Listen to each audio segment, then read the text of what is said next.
We're here again. Good afternoon. The program is FLIPSIDE. I'm Daisy Leo Asikidi, and today we'll be talking about another story that has made the news, but we don't feel like it has gotten enough relevance as it should get. FLIPSIDE is the other side of the news. So we're going to talk in depth about this. We're talking about disease outbreak, our preparedness.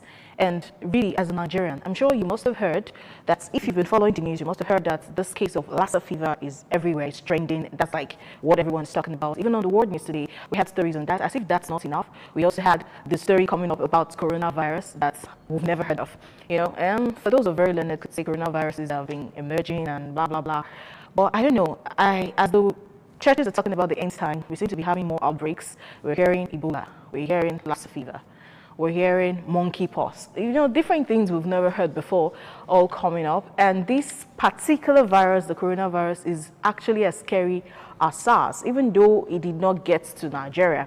But as Nigerians, how prepared are we in cases of disease outbreak? That's what we will be talking about on FLIPSIDE. It made the news, and we want to have this report where the Minister of Health was talking about our preparedness, which, by the way, Ehanire, that's the Minister of Health, said we are very ready to tackle this disease outbreak. But is that really true? We'll hear from some medical experts on the show today, and maybe they would tell us what to do as individuals, or they will tell us how we should run away from the country because we need to save ourselves and where we should run to. But you meet them shortly. Let's quickly have that report by the minister before we start talking about the other side of that news. Briefing of journalists was to inform Nigerians on measures taken by the federal government to prevent importation of coronavirus outbreak in China, which is gradually spreading to other countries. The Minister of Health, Dr. Ehanire, says the disease, which is majorly transmitted from animal to human and from human to human, is deadly. He says the federal government has taken steps to prevent its importation by setting up a multi-sectoral committee comprising security agencies, aviation and transport sector to work with port health services. There is high-level interministerial consultation towards setting up a multi-sectoral committee to scale up surveillance and vigilance to detect suspicious cases and ensure containment at all points. The committee shall comprise of critical stakeholders in the health, security, aviation, and transport sectors, and also include development partners.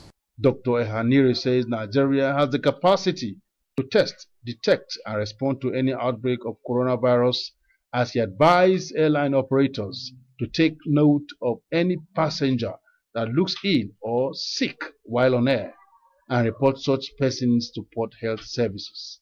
The Ministry of Health hereby requests all parties to air travel industry and stakeholders to apply existing standard operating procedures, and airlines in particular are reminded of their obligation to comply with the protocols for reporting passengers who fall ill or look ill on board, so as to activate response plans on arrival of the affected aircraft. As the events unfold, we can see that the risk of importation is present for all countries. However, the ministry wishes to assure Nigerians of the capacity to detect, assess, and respond to these and other public health threats. On Lassa fever, the minister says 258 cases have been confirmed, with 41 deaths, saying that rapid response team has been deployed to the 5 most affected states to prevent further spread. He says 5 health workers have been affected, out of which 2 lost their lives. Despite this increase in number of confirmed cases, the overall case fatality rate for 2020 has been just about 15%, compared to the same in 2019, which was 20%, and a few years ago, the case fatality rate was over 30%. While we are gradually moving towards achieving less, that is to say, single-digit case fatality rate, we continue to support response activities like surveillance and contact tracing in affected states through the deployment of rapid response teams for improved case management and outcomes. In all, Dr. Ehaniri advocates for changing behavior in the way food are stored, maintaining clean environment that will be free from rodents and frequent hand washing, as well as use of handkerchief when coughing or sneezing. Joseph Kadri, ITV News, Abuja. Thank you, Joseph Kadri, for that report. But you need to meet my guest quickly so that we can get talking about what we have for you today. I personally don't want to start beating with salt like we did when the Ebola crisis came up. Okay, so I have seated very close to me here Dr. Seremi Ibadin. She is a consultant public health physician, and she trained at University of Benin Teaching Hospital. You're welcome. Thank you very much, Daisy. It's a pleasure to be here. Definitely, it's the first time you're here on Flipside, and I know it won't be the last. Okay, now this is another person you've met you've seen him before on the show. He's a medical lab scientist. I'm talking about AJ Iyama. Good to have you here again. Nice to be here. Thank you. Okay, so we're talking about disease outbreak and our preparedness. But the first question that seems to be coming to the mind of people when we talk about another outbreak seems to be, is it that these scientists are just using us to play? Are they just in the labs, because these are talking about your people, manufacturing this virus, spreading it? They will still be the ones to bring the antivirus, then they make money from it, or in the process of their experiment they became careless, hence the virus. We see these things in movies, so don't judge us when we think like that. Then we also have another set of people who think that maybe it's because the world is coming to an end, so God is just going to visit us. The Bible said there will be plagues, there will be wars, there will be rumors of wars, so this is just the Bible coming into reality, the spoken word. So I don't know, what do you think could possibly be the result? Because I think we have more of these diseases in recent times than we had in the days of our fathers and our fathers before now. Thank you very much. When we're talking about these viruses or plagues, as you put it, it will not be right. Let me use that language. Not be right for you to feel or think it's God's wrath on His children, or some twisted scientist in a lab wants to punish a group of humans and then decides to manufacture some virus and say, okay, let me drop it in this part of the world and cause pain and to torture. No sane human would want to do that. I feel it's just nature. There's some things that are normal with nature. If in the past these things were not rampant, it was not common, and it's common now, we should look at maybe our lifestyle, considering our lifestyle and the environment to an extent. Taking a point in case, Lassa fever. The reason why Lassa fever keeps recurring every time is because of ecological reasons, in the sense that this is the time when farmers, most times, burn the bushes, and then the carriers of this virus, the rodents, rats, they are in the bush, and when there's fire, animals tend to run out to get refuge, and they could run into homes and settlements where humans are. And when food is not covered properly, gari, raw food, or it's not sealed well, and these rats defecate on it, or they eat from it or something, before you know, a human comes to take from it and it starts spreading. And when one human gets it, it's quite easy and common to transmit to another human. These viruses, to an extent, they are airborne. To an extent, they could be transmitted through saliva, body fluids, and the rest. So it's not a case of somebody trying to manufacture it. It's, let me say, a case of nature itself. And this virus, just like, for example, a lion eating an antelope is not wickedness, it's what it's supposed to eat. A mosquito biting you it's not a mosquito that was sent from the village. It's what it does normally, living its life. So this virus is what they do normally, but the consequences of what they do is not good for humans. That's just the result. Okay, all right. Yes, and actually, in addition to that, we should realize that things are changing, and times are changing generally. You made mention of, in the past, people didn't used to have such illnesses. Well, I'll say that the ability to diagnose such illnesses has really improved over time. So now we're able to pick out, oh, this is what is happening to this person, this is why this person is dying. And because of that, we're able to detect these viral illnesses more readily than they could have done, say, 20 years ago, 30 years ago, 40 years ago. So that's one of the factors that makes it seem as if, oh, all of a sudden, we have so many illnesses. But like he also said, ecology is changing. and our environment is changing. And viruses are just doing what they do. They mutate, they spread. Some of these viruses, like the coronavirus that has been in the news lately, they come from animals, or we suspect that, you know, they are spread from animals. Coronavirus is not actually a new virus. It's a family of viruses. And then there are different strains of the virus. People are aware of the SARS, people were aware of the MERS virus a few years ago. But what is unique is that this is a new coronavirus that we hadn't earlier known about, that hadn't been transmitted to human beings in the past.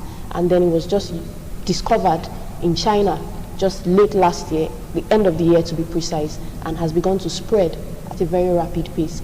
Most of the cases are in China, but you know, there's global trade, there's global traffic, so people are moving about, and then it facilitates the spread of these infections. So the coronavirus is a family of viruses, but this particular coronavirus, we haven't seen it before. The world doesn't know about it as such because it's still new, and there's a lot to be learned and a lot to do concerning the virus. So in general, I think that it's important that people are aware of these types of illnesses, and I'm sure we'll be speaking shortly about what we can do to prevent and you want manage to add them. something Yes, else? Okay. adding to that, she talked about mutation.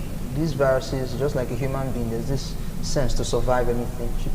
The coronavirus is actually a mutated version of the SARS virus. And if you look at the common cold virus, why do you think you could have cold today, Qatar, and maybe 2-3 months time you have it again? This virus, when it leaves one particular human and it's going to another person, it sees that the immunological system, What is that? the immune system, Okay. actually, protective system, it tries to evade it. So it changes some part of its structure to be able to evade the immune system and then infects that host. When it leaves that person, it goes to the next person and then changes some of its elements to be able to survive in multiple hosts at different times. It could be one virus, but a little change in its behavior, in its pattern of infection, could cause it to continue over time. I just feel like speaking in tongues to the virus and casting it out. If only it were that simple. Okay, so we want to talk about Lassa fever first, because coronavirus is all new, but Lassa fever is no news. We've heard about Lassa fever for years now, and when I was in university, that's about 2007, they called it, the person who taught us about it said they used to call it Agbonlao virus, because there was a Benin man that did an experiment, but I can barely even remember everything I was taught, and that's what usually happens. Last year we talked about Lassa fever. People said we should do, not do, and do, then we forget. And every year we practically have to relearn. That's why we don't joke about health on our station. We keep talking about it. So we're going to talk about the prevention, what exactly is Lassa fever, educate the public in a short while. And also, okay, one by one, let me not overlading the question. Lassa fever, what are the symptoms of Lassa fever? And because I need to know if I have it, and if I don't, I need to know if the person next to me has it, so that I'll know how to take care of myself so that I don't get it. So what are some of the symptoms of Lassa fever? Let's start with you. Okay, thank you. Lassa fever, like you've rightly mentioned, has actually been with us for over 30 years. And it's sad, but it's the reality of our lives in Nigeria today, and even in West Africa in general, that this virus is with us. And then periodically, as time goes by, it becomes epidemic, and usually it peaks at the dry season. Most of the cases in Nigeria we tend to have between November to April, dry season. Like he mentioned at the beginning of the show, there's a lot of bush burning, and then this helps the rats to go into our homes. I'm sure, like you said, we keep hearing about Lassa fever, but a lot of people may not exactly know what it is. It's an illness caused by a virus, and this illness that is caused by this virus, the virus is transmitted by rats, and it's this particular type of rat that, you know, scientifically we call the Mastomys natalensis rat. I'm sure that there are various names for it, but it's the rat that has multiple breasts. That's the one we know. Usually, yes, that's the way people know it. It has several breasts, and usually its habitat is outdoors, in the bushes and so on. But when this dry season comes, bush burning is at its peak, these rats run into our homes for shelter, for food, for survival, because they are rats, they want to survive too. Unfortunately, the consequence of this is really harmful for human beings.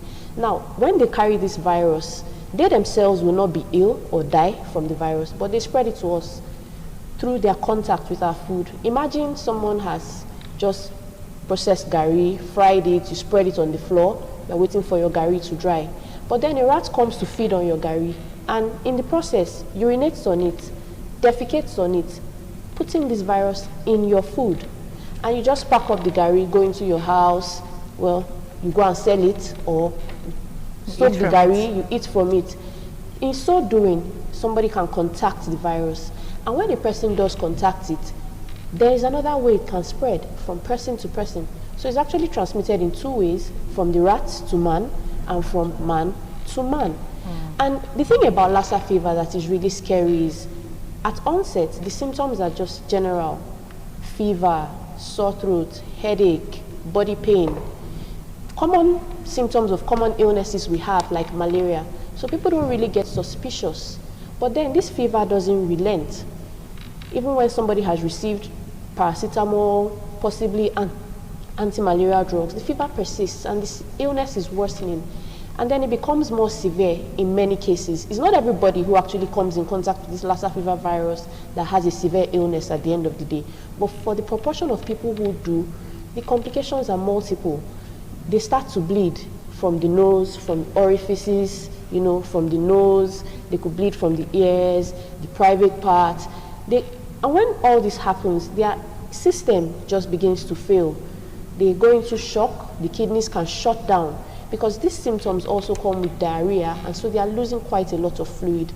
And the unfortunate thing is, a lot of people don't realize on time that they need to seek treatment. So people delay in seeking care at health facilities. Either they are self-medicating, or, well, maybe they have presented at a health facility, but because the symptoms are just like symptoms of malaria or other febrile illnesses, it's possible that, you know, that index of suspicion was not there in the first place. And so this causes the illness to continue to progress. When we talk about Lassa fever, we know that it is associated with serious illness. People can actually die from it. But the important thing for people to note is that it is treatable. There are some medications that people can be placed on if they are diagnosed with Lassa fever. So they should present at the hospital. They will have their blood samples taken and tested, and it's part of what we have been doing in Nigeria, strengthening our surveillance and detection systems, strengthening our laboratory systems, so that when there is a suspicion of a case, a sample is taken to the appropriate lab. In Nigeria, we have 5 reference labs currently that can test for Lassa fever and produce results rapidly. And if they are found to be positive, that means the case of Lassa fever is indeed confirmed, then they have to be treated. And we also have treatment facilities in Nigeria. The closest one to us here in Benin City is the one at Irua. They actually have a special center for treatment of Lassa fever in Irua. So these are some of the things that we need to know about it.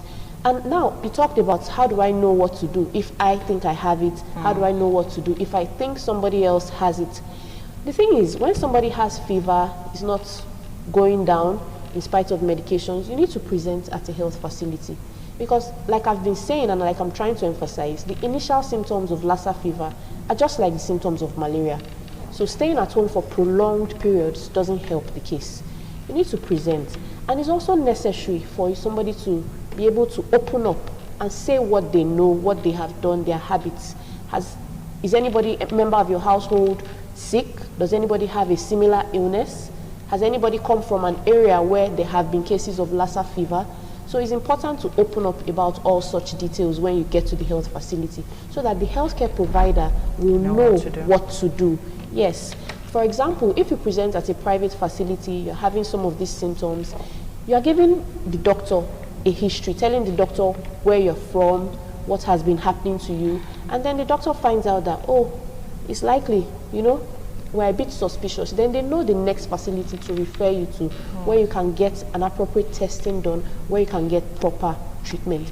If you suspect that somebody around you may have Lassa fever, or somebody around you has been ill, febrile illness is not getting better, you need to also be on the alert so that you can advise the person, look, you need to go to a healthcare facility to get yourself checked. And we should also be very careful with our hygiene generally, our hand hygiene, washing our hands with soap and water under running water, our food hygiene, the way we keep our food, the way we prepare our meals. I mean, in this time of Lassa fever, you shouldn't just spread your gari on the ground, pack the gari, put it in a bowl and start soaking it. No, because this virus doesn't withstand heat. So if you use hot water, make eba, if you boil your foods appropriately, and it's not only gari, a lot of us focus on gari, but Provision. there are other things, you know, that the rats can perch on. A lot of people fry their fish or dry their fish outside, smoke their fish, dry their fish, and then they just take it and break it and start eating. You know, so some of these things are the things we do that can predispose us to Lassa fever. It's important that we know that it's not a death sentence, that somebody has Lassa fever or suspects that they have Lassa fever. It doesn't mean that the person will die. Like we saw on the news when the minister was talking, it's associated with fatality. And in this current outbreak, the case fatality rate has been 15%. That means if 100 people had it, then 15 of them have died from Lassa fever. So the key intervention is prevention. Prevention. Okay. We must prevent the rats from coming in contact with us, our houses, our food. Okay. And also for a special population of healthcare workers. Like he had also mentioned that 5 healthcare workers have contacted it. And this is because, like we had said earlier, from rats to humans, from humans to humans. So in the healthcare setting, it's important for all healthcare workers to have a high index of suspicion when dealing with people who come in with fever.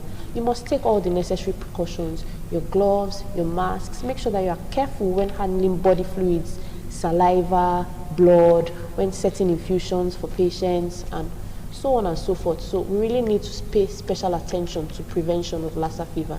The issue of rats is important.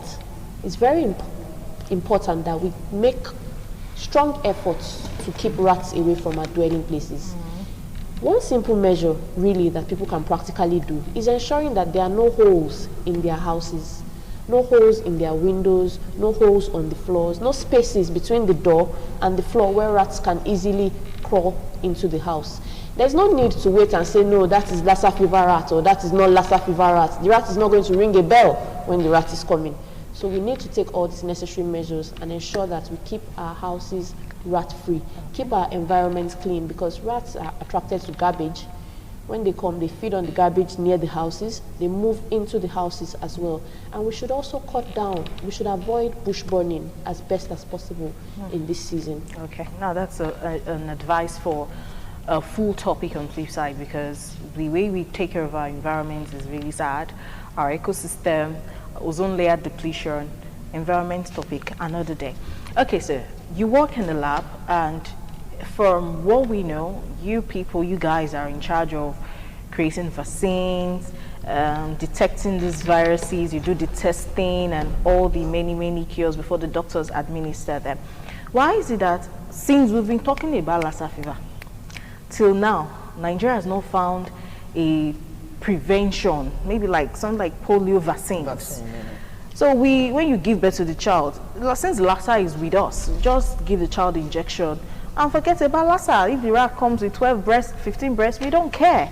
So why can't we develop that preventive measure beyond when closing out? Because even when we're talking about using rat poisons, that's also another issue for another day, because a lot of things could go wrong with rat killers and the different types we now see in the markets, but big business.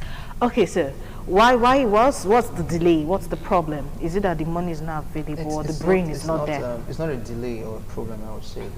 Getting a vaccine takes a long time. You need to study the organism first of all, know how it mutates. It's all about, these viruses are smart. Just as a human wants to survive, a virus wants to survive as well. I was part of a program in 2015 that was trying to, at the Ross Hospital, in conjunction with some Germans, and we were trying to find how the different strains of this Lassa fever virus. It's a virus, but that Lassa fever virus has different strains actually. And because of these different strains, it is difficult to get a vaccine that would prevent or pinpoint it, just like the HIV virus. We have to get a vaccine. Malaria has been with us for decades. We're just trying to do vaccine trials now. Let's thank God, they're doing vaccine trials for Ebola in DRC as we speak. But for these other viruses, we're focusing on Lassa for now.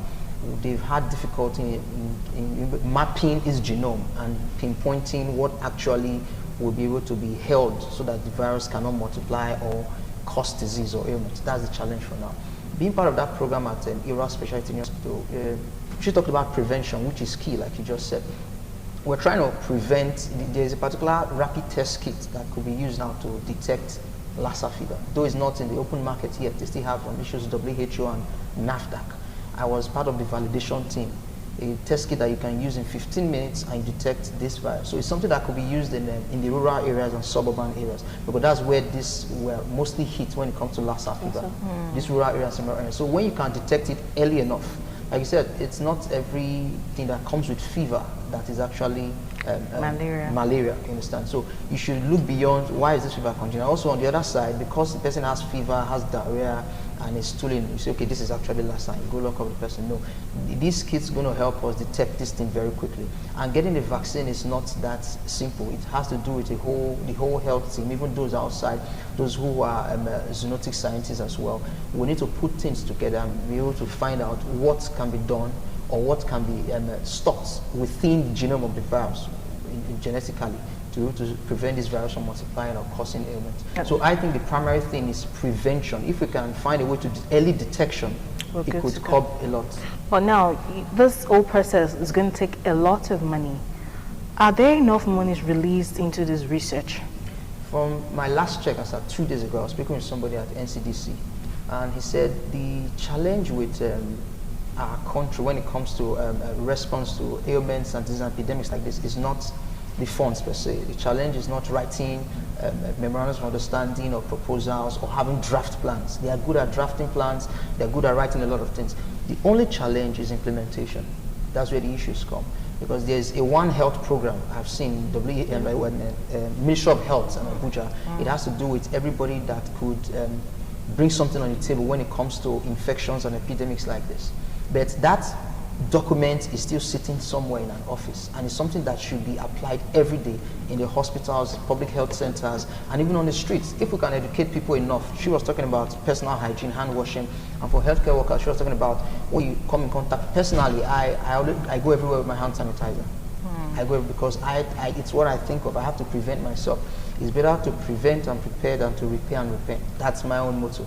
So I tell people I can meet and those I can talk to, I say, you need to prevent this. So if we find a way to prevent it, apart from preventing bush burning or reducing bush burning, covering our food, making sure we are sure of what we are consuming comes from, we have to be responsible for ourselves, not just ourselves, for our environment as well. If I say I'm going to protect my house, seal up everywhere and rats are not going to come in, what of my dustbin outside? If the rats go there, and from that my garbage site outside, they go to my neighbor's house, it's affecting my environment. So it's responsibility not just for self, but for your environment. That will help in preventing to a large extent. And then we were talking about treatment. She talked about treatment centers being available. I know the state government in Edo State opened an isolation center at Stella Obasanjo Hospital there. I don't know how functional it is, but it was a good step because this is one of the epicenters when it comes to Lassa fever virus. We've been hardest hit. Edo State, Ondo State, as of this morning, and Ebonyi State had the highest number of fatalities and cases confirmed. So I think if any intervention, preventive mechanism is going to start at all, it should start from these core centers, these epicenters. Interesting. Okay. I also think that in addition to all this, it's necessary for us to continue to strengthen our collaborations. Like you mentioned, the concept of One Health, and a lot of sectors are involved when it comes to health issues, which the minister actually rightly raised that issue. They're working with a lot of sectors on the health issue because many of these viruses are zoonotic. They come from animals to man. So therefore, the agricultural sector, the environmental sector, food processing industry, everybody needs to actually be hands-on in terms of fighting viral infections. But for the Lassa fever virus, we really need to change our behavior. The key is actually behavior change because rats abound and frankly will continue to do so. But whether they are able to successfully transmit these infections from within them to us will now really depend on our behavioral issues. So we really need to focus on that and address that. Okay, we've really taken our time to deal with Lassa fever. There's still coronavirus, and the minister's statement that we are able to detect, test, prevent. I want to really analyze that statement. But we'll go on the break quickly, and when we return, we'll talk some more. Okay, so we're talking about disease outbreak, and we're talking about preparedness and response to these diseases when they happen and when they break. My name is Daisy Leo Asikidi, and the program you're watching is Flipside. All right, so I have two guests with me, and we've been talking. So if you're just joining us, trust me, you've missed a very large part of the show. But at least you would still learn if you stick around. Don't move about, just stay where you are and learn. But you also, you're lucky, very lucky. When we're done with the show, we're still going to upload the video on YouTube so that you can watch it over and over again. If it was the prevention for Lassa fever you didn't get, when you watch the videos, you can carry your pen and paper and write it down. So you can watch it in a very relaxed environment while having popcorn instead of going to the cinemas and learn.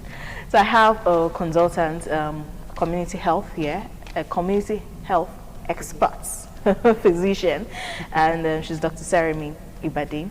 I have a medical lab scientist in the house. I'm talking about AJ Iyama. Yes. So, you know, your name, we have our news editor, one of our editors, makes me remember the name. Okay, thank you so much. You two have been doing great stuff to this topic, our preparedness and response. Now, let's talk about coronavirus. That's where the preparedness is coming into this matter. For Lassa fever, we're prepared. We prepare and relax and prepare again and relax and all that. But this coronavirus started in Wuhan, and everybody has been talking about it. Many people still don't know what it means or what's going on, and they're covering themselves with the blood and using anointing oil right now. But if this thing gets into Nigeria, can we really handle it? The Minister of Health says we can. You people are at the forefront in these health matters. When the patients come in, people are like the first contacts, they jam, you know, and hence the reason we lose a lot of health practitioners to diseases and all that stuff. Before they are detected, one of them must have gone. They sacrifice their lives. Ebola, if you don't remember any health person dying, at least Ebola you will remember.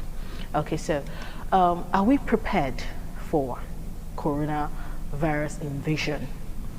Please, let me start with you, Mr. Yama. When it comes to preparation, the minister doesn't need to do much talk.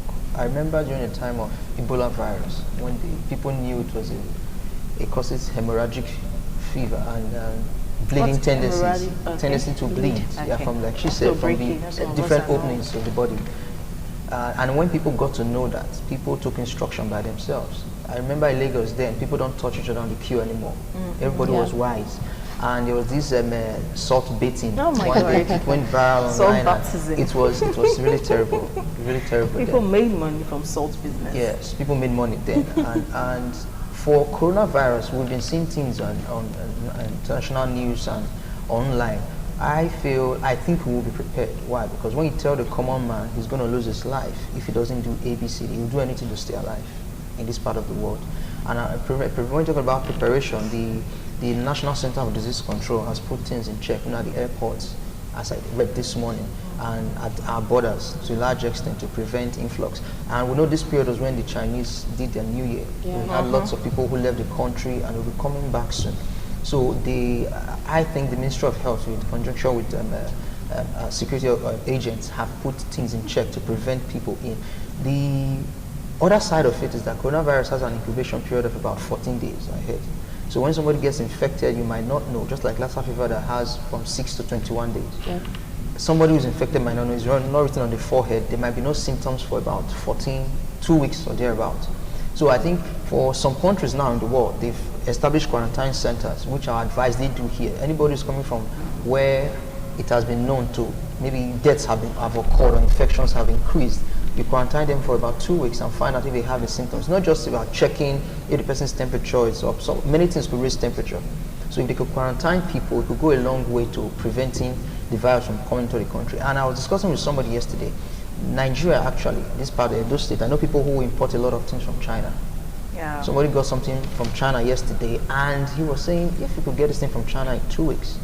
And I said, yeah, 2 weeks is the incubation period for coronavirus. And we started laughing. And actually, it could be funny, but if you look at it, if things could come into China. It could be, if what if people who somebody was infected over there and didn't take precaution and he packages something, sends it, and before you know it is in Nigeria. So we just have to be careful on multiple levels. Whether things are being imported into the country or humans are coming in or they are goods or whatever it is. I think those the bodies that are responsible should to an extent quarantine not just humans, but prevent items from coming into the country from the borders first of all, or find a way of decontaminating them, just like we have to. Personal protective equipment and personal hygiene is also important, hand washing and the rest. Coronavirus is not something that just kills somebody instantly. It's only worse when the person has, maybe is immunocompromised or immunodeficient to an extent, and that's when it overwhelms the person. But if we keep a good hygiene and person's immunity is okay, I think to a large extent Nigeria should be prepared. Okay, I totally get your point about how, we've been making measures to prevent coronavirus and all that. But you made mention of the efforts that government has been putting in place. One thing we need to know is that government effort doesn't just start in a day. And actually in Nigeria, the public health surveillance system has really improved over the last few years because we've had many episodes to learn from. We've learned from the Ebola, we've learned from monkeypox. And over the last few years, the Nigeria Center for Disease Control has really been working hard.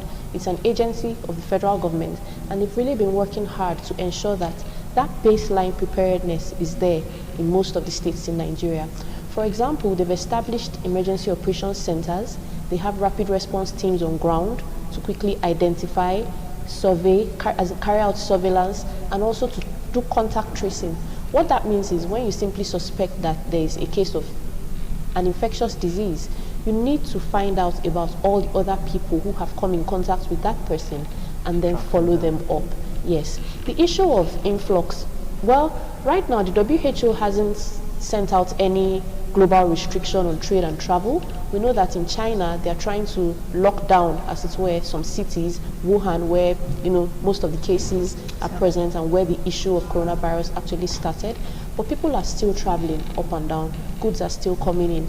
So like he has already said, the government is working collaboratively in conjunction with the transport authorities, the port health services, all our borders and checkpoints. So the main issue that they're trying to do is to screen travelers coming into the country. Screening in terms of temperature check, in terms of travel history, in terms of taking history of their symptoms.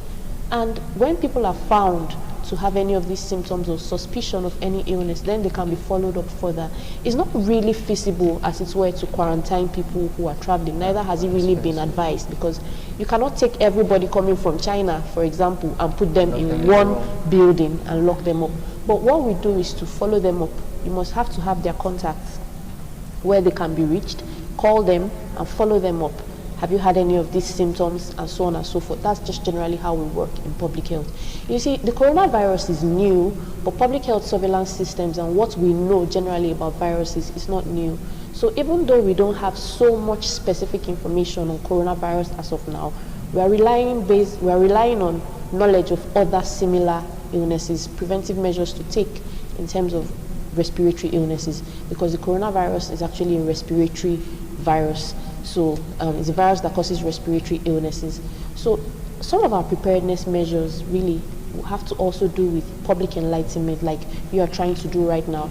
And a very important issue that needs to be addressed is the issue of rumors circulating, so that there's no unnecessary panic or hysteria in the public, like the issue of everybody should take their bath with salt, spreading misinformation and causing rumors. No, what we really need to know about this coronavirus is, first of all, we need to be aware that there is such a virus. It started in so and so place and is spreading around the world. Several countries, about 15 countries in the world, have reported cases, even though most of the cases are still in China. And even in Africa, there's becoming, one or two suspected cases here awaiting confirmation. So we need to be on the alert, which we currently are on the alert in Nigeria. The public health system is on the alert to detect cases rapidly, to carry out surveillance, contact tracing. But for the general public, we need to be informed that respiratory viruses spread through the respiratory tract, coughing, sneezing. And so people need to be aware that they need to take specific measures, hand washing, very important. A lot of people overlook hand washing. You just cough, then you move along, you shake the next person, you touch all the surfaces, touch everywhere, spreading viruses about. And this is something we should really pay particular attention to. Even though the coronavirus started from the suspicion is that it came from animals, it's spreading from person to person. So we need to play our part to make sure that we are not spreading the virus if the virus hits Nigeria. Because, you know, many of these viral illnesses have general symptoms when they start.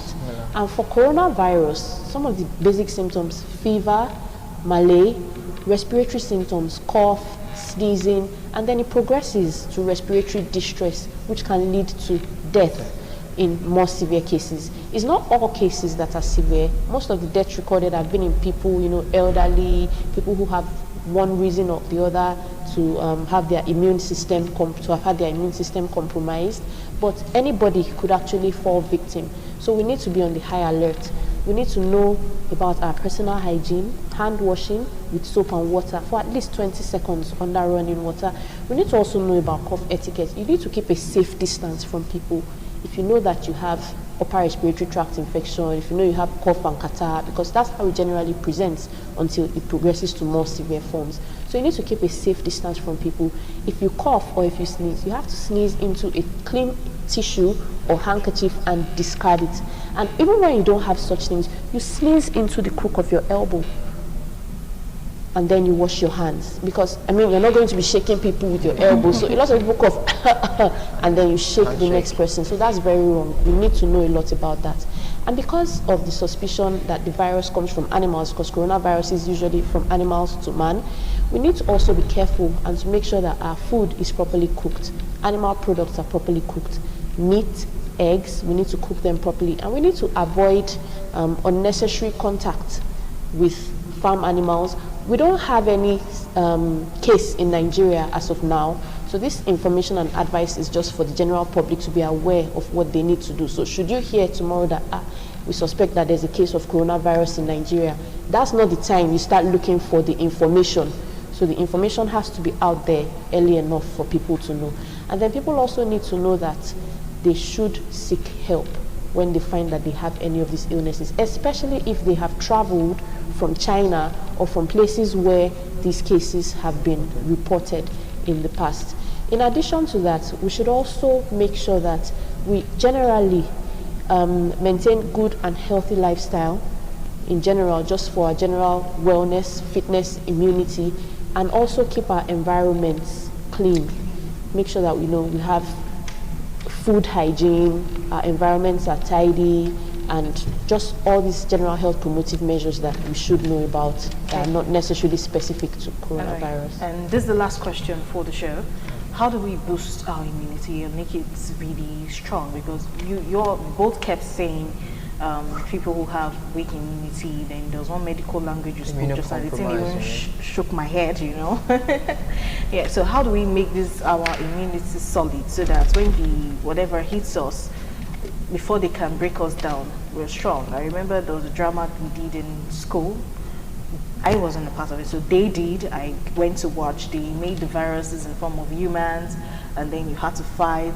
Red blood cells, white blood cells, we're all fighting. Then one person won the battle and all that. But how do we boost our immunity? Immunity has to do with what you take in, basically. Lifestyle, boosting immunity. So if I want to be able to fight disease and ailments, I should eat right. Not necessarily quantity, but quality.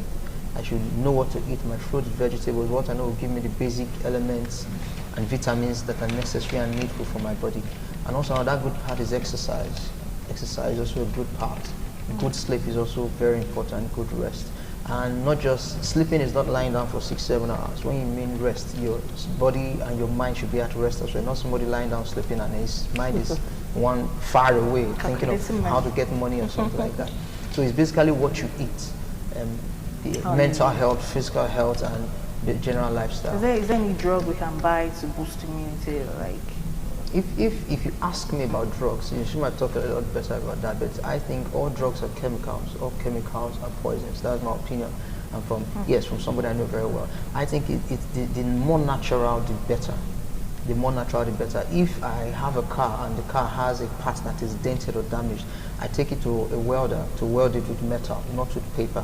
So if my body, like I tell people, food isn't made up of coleslaw, ice cream, turkey, and fried rice. No, your body understands the language of vitamins, minerals, iron, basic nutrients. That's what you should give to it, not what it looks like, but what it needs, not what you feel like taking, what your body actually needs. So there's what you want, and there's what your body needs for it to grow and maintain good health. You have to say it again. Food isn't coleslaw, ice cream. Yeah, it's not coleslaw, not ice cream, not biscuit, not what you see and you attract. Yeah, shawarma and the rest. But what your body actually needs. Your body understands the language of vitamins, minerals, iron, water, and the rest. That's what you should take in. Okay, I'm actually going to borrow that quote and use it for a jingle. Okay, in addition to that, we should know that people's immune system varies by age and stage in their lives. Babies have weaker immune system. The elderly also have weaker immune system. Pregnant women, people who also have underlying illnesses tend to be more vulnerable. For example, if somebody has HIV, their immune system is already down. People who have even common illnesses can really reduce someone's immune system. So the main issue, because you cannot sit down where you are and assume that, you know, my immune system is great. No, it's only when disease comes that your body can mount a response appropriately or not. So the main issues that we need to know are, we need to know that this virus is out there. It may seem far away, it's coming closer. We hope it doesn't get here, but what if it does? What do we do? And we also need to know that we should take proper precautions in terms of our hand hygiene, respiratory etiquette, cough etiquette. When you are coughing, what do you do? When you find that you are ill, if you know that we're talking about coronavirus now worldwide, you are ill, you have fever, you have cough and catarrh, you should isolate yourself from the general. You know, that's not when you are going for a party or going for a wedding and you're coughing there, coughing on everybody. No, you should try to isolate yourself from others, especially in areas where this virus has actually hit the people there. You have to isolate yourself from others and seek help. And even those who are contacts of people who may have this virus or have similar symptoms, they also need to seek help so that they can be followed up appropriately. There's no cure for coronavirus. It's a new virus. The world is just learning about it. But based on what we know about coronaviruses, we know that sometimes viral illnesses can progress to become very severe, and other times they become self-limiting. It just runs its course and it stops. Yeah. So who eventually dies, you can't sit in your house and feel that you're not going to be the one to die from this illness. You need to be able to know how to seek help, how to reach help, and how to take the necessary precautionary measures. Okay, thank you so much for being on my show today. We really appreciate you. So how many of you are watching right now goes to the hospital when you feel sick, or you just go across the counter and get any drug, or the one you use for the last sickness, you re-prescribe for yourself and take it?